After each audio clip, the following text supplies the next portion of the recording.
नवंबर को होने वाले महाराष्ट्र विधानसभा चुनाव के मद्देनजर हर राजनीतिक पार्टी के जिम्मेदार पदाधिकारियों की भूमिका बड़ी अहम मानी जा रही है। ये वह जिम्मेदार पदाधिकारी हैं जो पार्टी के उम्मीदवार के पक्ष में न सिर्फ चुनाव प्रचार करते हैं बल्कि एक माकूल माहौल भी तैयार करते हैं। और उसी के तहत आज हमारे समक्ष मौजूद है कल्याणी किरण पाटिल। कल्याणी किरण पाटिल शिवसेना उद्धव गठ की एक महत्वपूर्ण व जिम्मेदार पदाधिकारी है जो बोईसर विधानसभा क्षेत्र अंतर्गत अपनी जिम्मेदारियों का निर्वहन कर रही है। वही इस विधानसभा चुनाव में कल्याणी किरण पाटिल की भूमिका किस प्रकार की है, या बोईसर विधानसभा क्षेत्र का जो चुनाव है किन मुद्दों पर लड़ा जा रहा है, क्षेत्र की समस्याएं क्या है, किस प्रकार से चुनाव प्रचार प्रसार किया जा रहा है, किस तरह से कम समय में लोगों तक पहुंचा जा रहा है, तमाम सवालों का जवाब जानने के लिए आइए बात करते हैं शिवसेना उद्धव गठ की एक जिम्मेदार महिला पदाधिकारी कल्याणी किरण पाटिल से। मैडम जी नमस्कार। जय महाराष्ट्र। मैडम जी, आज चुनाव प्रचार का अंतिम दिन है। कार्यकर्ताओं में बहुत जोश है लेकिन थक चुके हैं। अब समय नहीं बचा है लोगों तक पहुंचने के लिए। क्या आप क्षेत्र के सारे लोगों तक पहुंच चुके हैं? महाविकास आघाड़ी के जो भी कार्य हैं, जो भी नियम हैं, जो भी उनके सिद्धांत हैं, जो भी विचार हैं, क्या उन लोगों तक पहुंचा चुके हैं? जी हाँ, सवाल ही हाँ से शुरू होता है और जवाब भी हाँ से ही शुरू होता है, क्योंकि मैं और मेरे जैसे लाखों महाविकास आघाड़ी के पदाधिकारी हो, कार्यकर्ता हो, वो आम नागरिक तक पहुंच चुके हैं और उनको बता चुके हैं कि हमारे जो कैंडिडेट है, जो हमारे उम्मीदवार है, वो सुशिक्षित है, एक डॉक्टर है, डॉक्टर विश्वास वल्लवी। बोईसर विधानसभा से उनको हमारे महाविकास आघाड़ी ने उम्मीदवारी देके एक जो हमारा पालघर लोकसभा का जो विधानसभा आती है, एक बोईसर विधानसभा, उसमें एक सुशिक्षित उम्मीदवार देके हम पे तो बड़ी मेहरबानी की है महाविकास आघाड़ी ने। बोईसर विधानसभा क्षेत्र अंतर्गत ऐसी क्या क्या समस्याएं हैं जिन समस्याओं को मुद्दा बना करके चुनाव लड़ा जा रहा है? हमेशा हर एक समस्या लेके चुनाव लड़े जा रहे। हर एक पार्टी के अपने अपने एक मुद्दे हैं।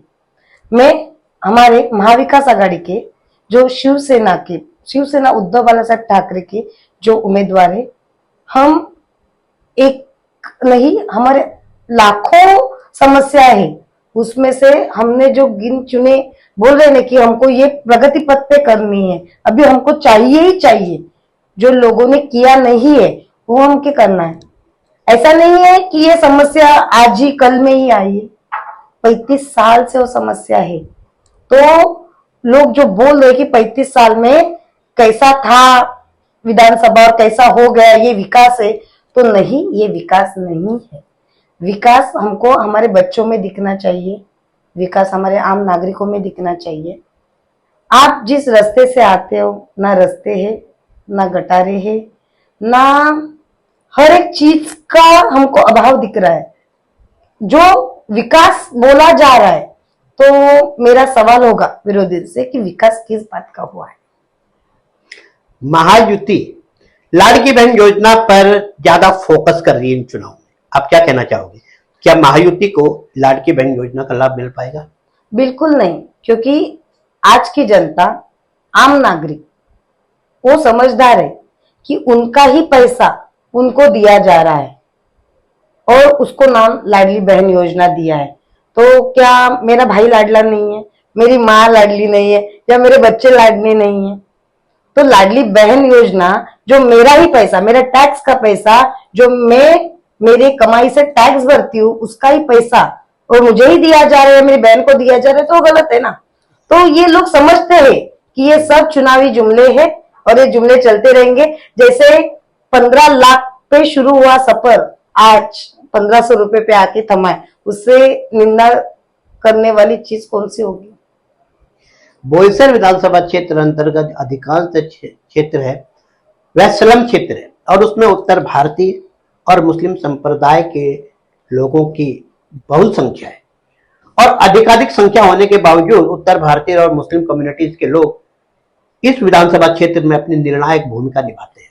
तो आपको क्या लगता है, इन मुस्लिम समाज के लोगों और उत्तर भारतीय लोग, इनका समर्थन और सहयोग किस पार्टी के पक्ष में जा रहा है? मैं बड़े जिम्मेदारी से बोल रही हूँ आज कि जो उत्तर भारतीय वोट है, या जो मेरे मुस्लिम बंधुओं के वोट है वो ओनली महाविकास आघाड़ी को जाएंगे।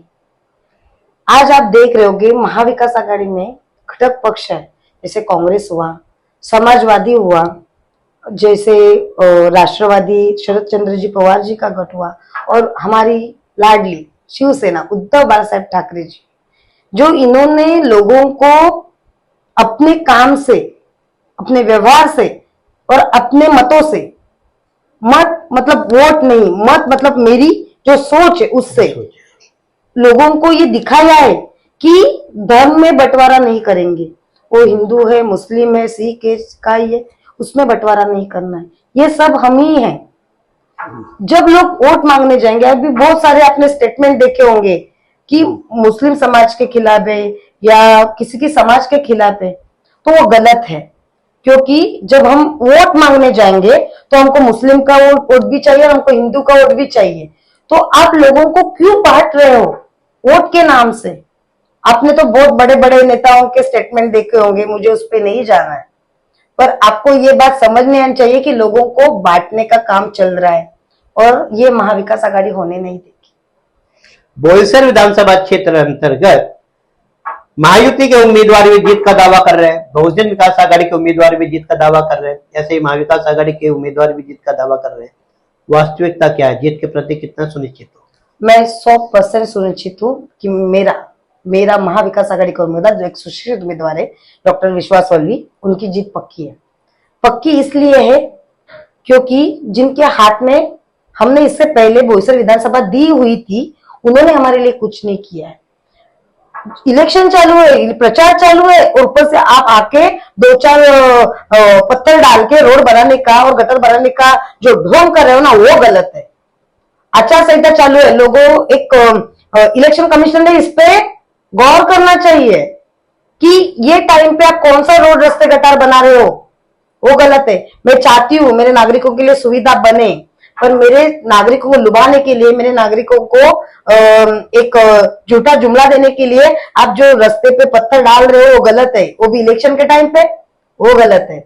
मैं तो चाहती हूँ ना, आपको काम करना है ना 365 डेज काम करो। एक विधायक का, जो दूसरे हमारे खासदार है, जो विधायक है और जो अभी लोकल इलेक्शन आएंगे, आप जिस तरह से लोगों को वोट मांगने जाते हो 5 साल में एक बार, तो मैं चाहती हूँ 365 डेज काम हो, 365 दिन काम होगा, जनता को दिखेगा और जनता उस पर वोट करेगी, ताकि वो ये करना है, हम ऐसा करेंगे वैसा करेंगे, और हर इलेक्शन में एक ही दावा कि इस टाइम वो काम नहीं किया तो वोट मांगने नहीं आऊंगा, फिर हम जाते वोट मांगने, वो गलत है।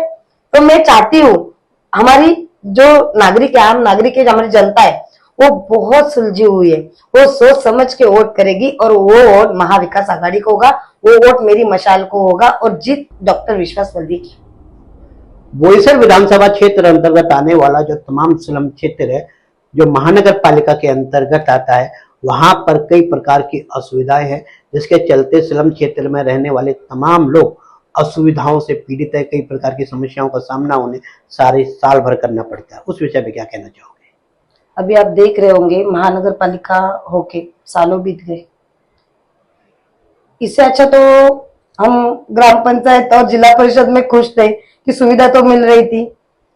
अब आप देख रहे होंगे कि ये तो विधानसभा के मुद्दे भी नहीं है, जो हमको विधानसभा में चिल्ला चिल्ला के बोलने पड़ रहे कि ये सुविधा हमको दो। जैसे आपने देखा हुआ आते हुए रास्ते, आप सोपारा फाटा से देखोगे संतोष भवन तक, या वसई फाटा से देखोगे वालिव तक, एक भी रोड चलने जैसा नहीं है, गाड़ी दूर की बात, चलने जैसा नहीं है।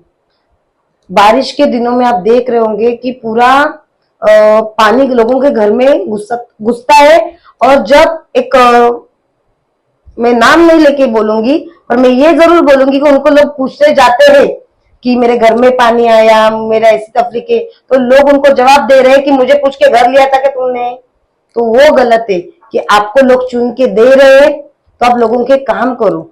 आप देखोगी एक भी गटार जिसपे ढक्कन नहीं होंगे, स्ट्रीट लाइट नहीं है, जैसे रोड की अवस्थाएं ठीक नहीं है। हमने कितनी बार बोला कि हमको सार्वजनिक शौचालय चाहिए, क्योंकि हम आपको पहले भी बताया ये मिनी धारावी है, जिसको ये जो हमारा एरिया है उसको मिनी धारावी बुला जाता है। तो हम नहीं चाहते ना कि दूसरा कोई आदानी आके इधर हमारे लोगों पे जुल्म करे, ना कोई और आके हमारे लोगों पे जुल्म करे। सुलभ शौचालय नहीं है, ये हम कौन सी सदी में जी रहे कि लोगों को हम ये छोटी छोटी सुविधा देने के लिए हमको झगड़ा करना पड़ रहा है। और ये विधानसभा के मुद्दे आपको लगता है? ऐसे जो ग्राम पंचायत के जो इलेक्शंस रहते हैं उनमें भी ये मुद्दे नहीं रहते, छोटे छोटे सब ये कर रहे जो हमको विधानसभा में लड़ने पड़ रहे। तो आप पत्रकार बंधुओं, आप हमारी आवाज बनो कि हम या हमारे नागरिक जो हमारा एरिया है वो नागरिक कैसे रह रहे। तो ये राजनीति करने के लिए मुद्दे ये मिल रहे हैं उनको विधानसभा में, ये खेद की बात है। जैसे आपने देखा कि किस तरह से हमारे सभी सवालों का जवाब इन्होंने बेबाकी से दिया। इन्होंने कहा श्रम क्षेत्र में जो तमाम प्रकार की अव्यवस्थाएं हैं, इन अव्यवस्थाओं को मुद्दा बना करके यह चुनाव लड़ा जा रहा है। और आज के लिए इतना ही। तमाम प्रकार की राजनीति से जुड़ी खबरें को देखने के लिए सब्सक्राइब कीजिए क्राइम रिपोर्टर टीवी।